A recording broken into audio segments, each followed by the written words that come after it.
Hello welcome, मैं हूं ज्योति। आप देख रहे हैं चुनावी समर, जहां पर एक और ताज़ा अपडेट के साथ हम हाजिर हैं। बिहार विधानसभा चुनावों के ऐलान पर शिवसेना ने कसा तंज। बिहार विधानसभा चुनावों के ऐलान पर शिवसेना ने कसा तंज। जी हां, जैसे कि हम जानते हैं कि चुनाव आयोग ने बिहार विधानसभा चुनाव की तारीखों का ऐलान कर दिया है। इसके मुताबिक राज्य में 3 चरणों में चुनाव होंगे। 28 अक्टूबर को पहले चरण में 71 सीटों पर मतदान होगा, जबकि 3 नवंबर को दूसरे चरण में 94 सीटों पर वोटिंग होगी और 7 नवंबर को तीसरे चरण में 78 सीटों पर वोट डाले जाएंगे।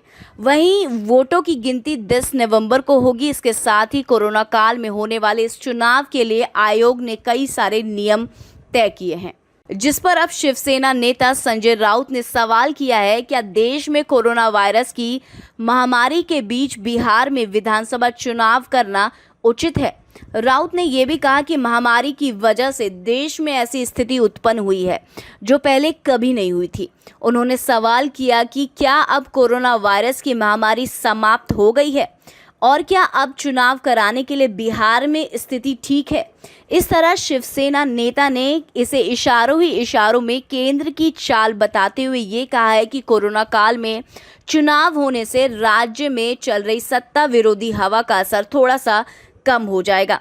संजय राउत ने यह भी कहा कि संसद से पारित कृषि विधेयकों का बिहार के चुनावों पर असर नहीं होगा, क्योंकि राज्य में केवल जाति और धर्म के आधार पर मतदान होगा। वहीं शिवसेना सांसद ने बिहार चुनाव में सुशांत सिंह राजपूत की मौत को चुनावी मुद्दा बनाने का आरोप लगाया। उन्होंने कहा कि सरकार के पास विकास या सुशासन के बारे में बोलने के लिए इसीलिए एनडीए सुशांत की लोकप्रियता का इस्तेमाल कर रही है।